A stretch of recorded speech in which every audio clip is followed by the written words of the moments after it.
Let me begin this evening by expressing my gratitude to the American people for your outpouring of love and support following the assassination attempt at my rally on Saturday.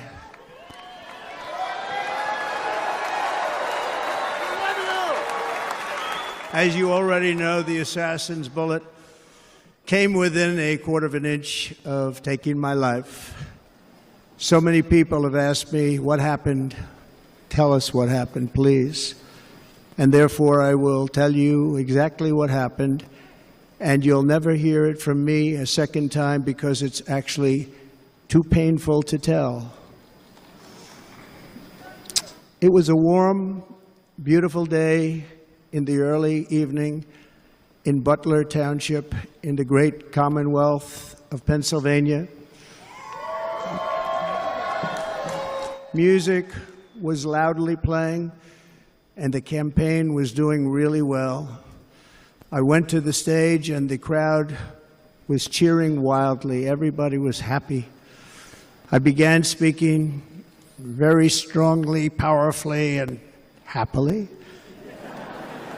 because I was discussing the great job my administration did on immigration at the southern border. We were very proud of it.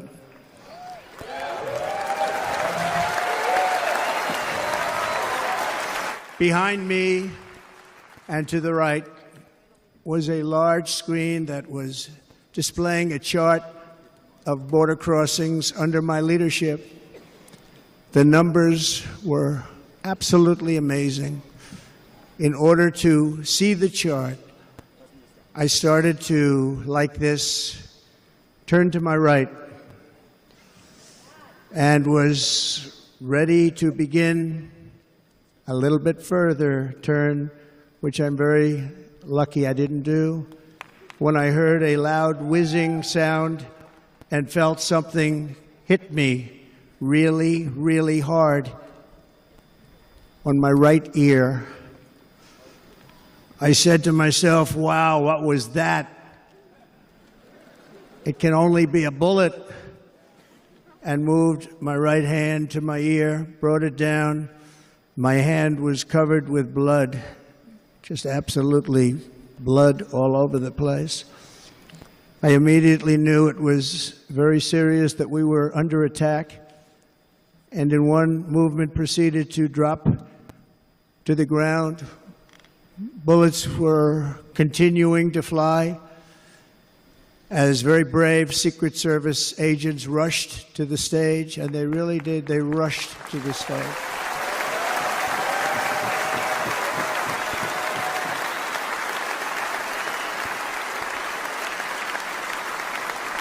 These are great people, at great risk, I will tell you, and pounced on top of me so that I would be protected. There was blood pouring everywhere, and yet, in a certain way, I felt very safe because I had God on my side. I felt that.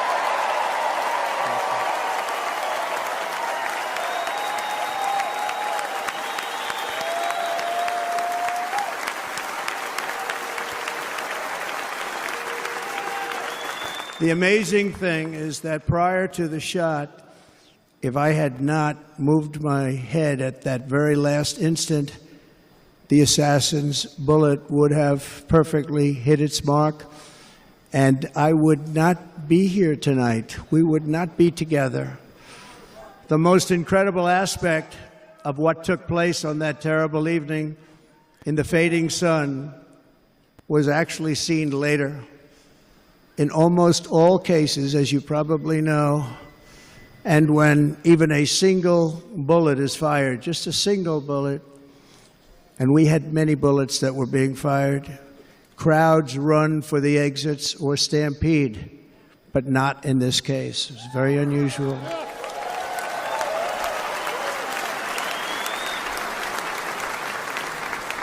This massive crowd of tens of thousands of people stood by and didn't move an inch. In fact, many of them bravely, but automatically stood up looking for where the sniper would be. They knew immediately it was a sniper. and then began pointing at him. You can see that if you look at the group behind me. That was just a small group compared to what was in front. Nobody ran, and by not stampeding, many lives were saved. But that isn't the reason that they didn't move. The reason is that they knew I was in very serious trouble. They saw it. They saw me go down.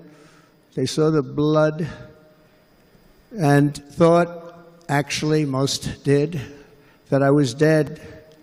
They knew it was a shot to the head. They saw the blood. And there's an interesting statistic. The ears are the bloodiest part. If something happens with the ears, they bleed more than any other part of the body. For whatever reason, the doctors told me that. I said, why is there so much blood? He said, it's the ears. They bleed more. So we learned something, but they just, this beautiful crowd, they didn't want to leave me. They knew I was in trouble. They didn't want to leave me. And you can see that love written all over their faces. Incredible people. They're incredible people. Bullets were flying over us, yet I felt serene. But now the Secret Service agents were putting themselves in peril. They were in very dangerous territory. Bullets were flying right over them, missing them by a very small amount of inches. And then it all stopped. Our Secret Service sniper, from a much greater distance and with only one bullet used, took the assassin's life, took him out.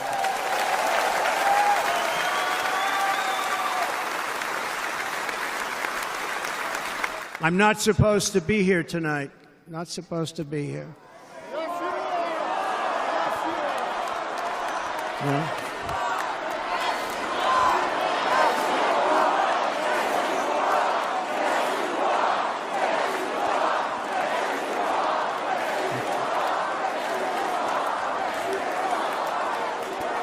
Thank you. But I'm not. And I'll tell you, I stand before you in this arena only by the grace of Almighty God.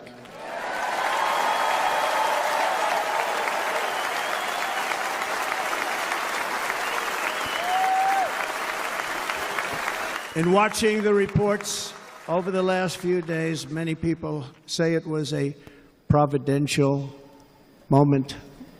Probably was. When I rose, surrounded by Secret Service, the crowd was confused because they thought I was dead, and there was great, great sorrow. I could see that on their faces as I looked out.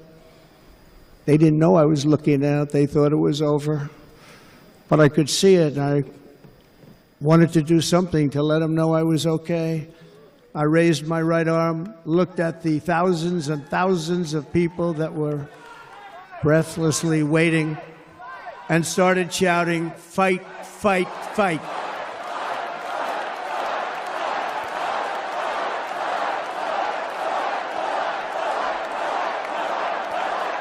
Thank you. Once my clenched fist went up, and it was high into the air. You've all seen that. The crowd realized I was okay and roared with pride for our country like no crowd I have ever heard before. Never heard anything like it. For the rest of my life, I will be grateful for the love shown by that giant audience of patriots that stood bravely on that fateful evening in Pennsylvania. Tragic.